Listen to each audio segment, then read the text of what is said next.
નમસ્તે વિદ્યાર્થી મિત્રો, મારું નામ રબારી સ્નેહલ કનુભાઈ છે.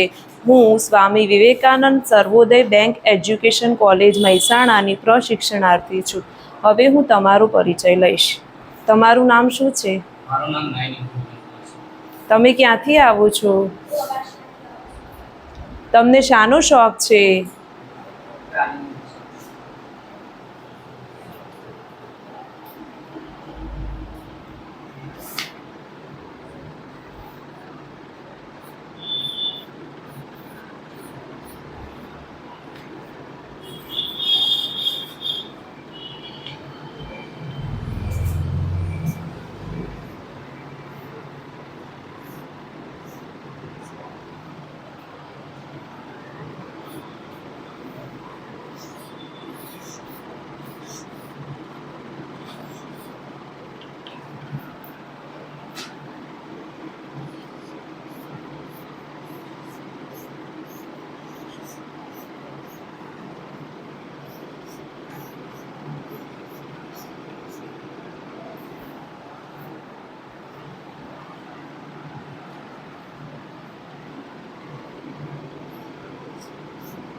તો વિદ્યાર્થી મિત્રો, ધોરણ 11ના વર્ગખંડમાં નામાના મૂળ તત્વો વિષયમાં આપ સૌનું હાર્દિક સ્વાગત છે.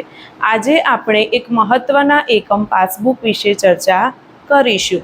પાસબુક એ બેંકના ચોપડે વેપારીના ખાતાનો ઉતારો કે નકલ છે.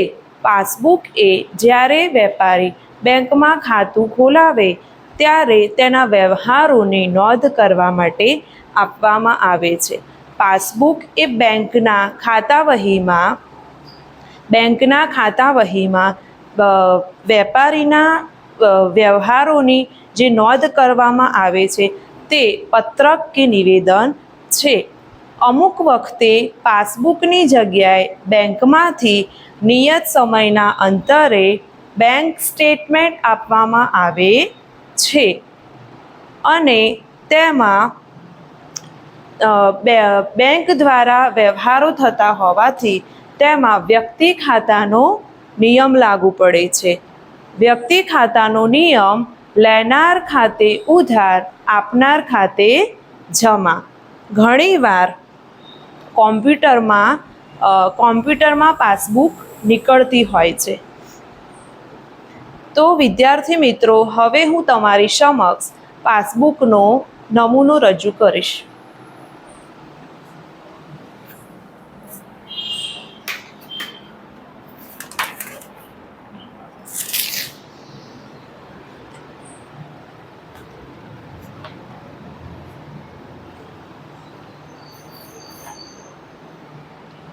તારીખ, તો જે તારીખે વ્યવહાર થયો હોય તે નોંધવામાં આવે છે.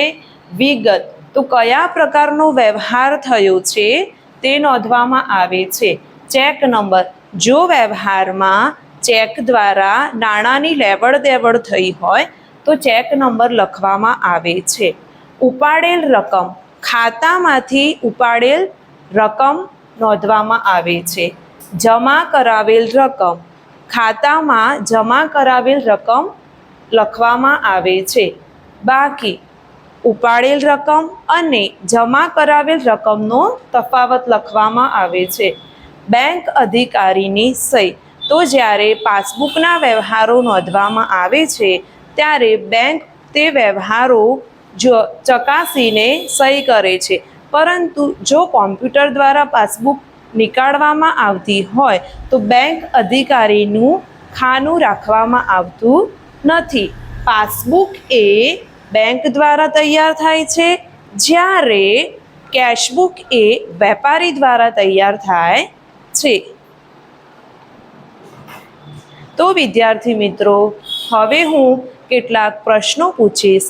જેને આવડે તે હાથ ઉપર કરીને પૂરા વાક્યમાં જવાબ આપવા પ્રયત્ન કરશે.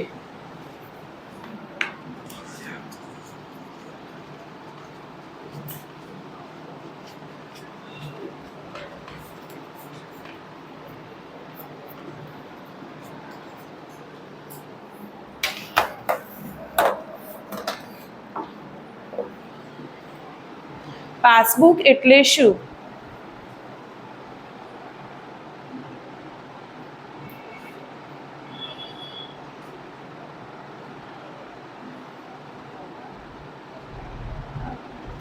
વિશ્વ,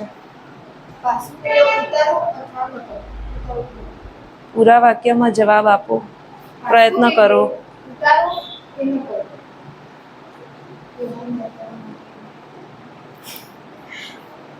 તમે જવાબ આપો.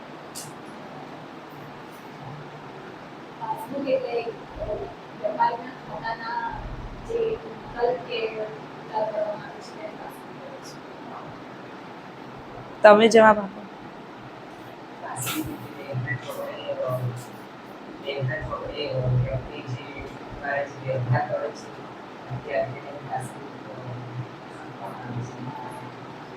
પાસબુક એટલે બેંકના ચોપડે વેપારીના ખાતાનો ઉતારો કે નકલ. તમે બોલો જવાબ. પાસબુક એટલે બેંકના ચોપડામાં વેપારીનો ઉતારો કે નકલ. તમે બેસો. હા.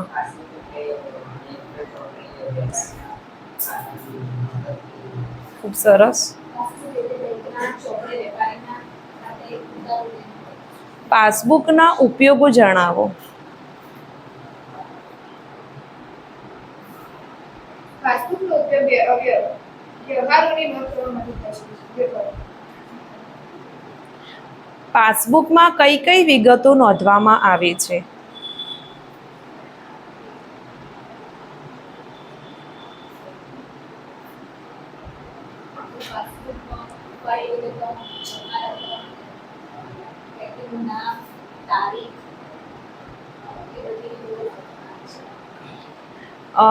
બેંક કયું પત્રક પાસબુકની ગરજ સારે છે?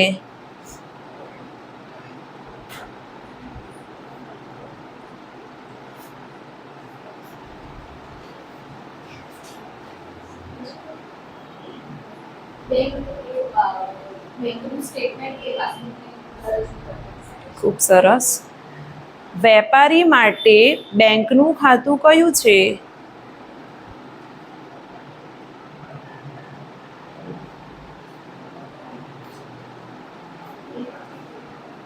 વિશ્વા, તમે જ.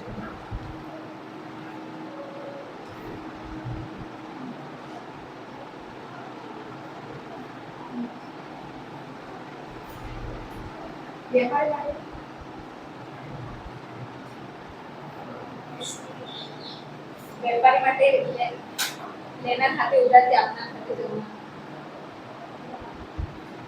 વેપારી માટે બેંકનું ખાતું વ્યક્તિનું ખાતું છે. તમે જવાબ આપો.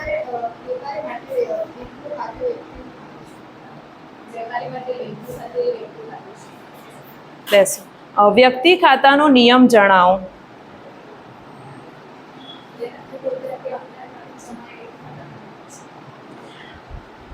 જમા કરાવેલ રકમ એટલે શું?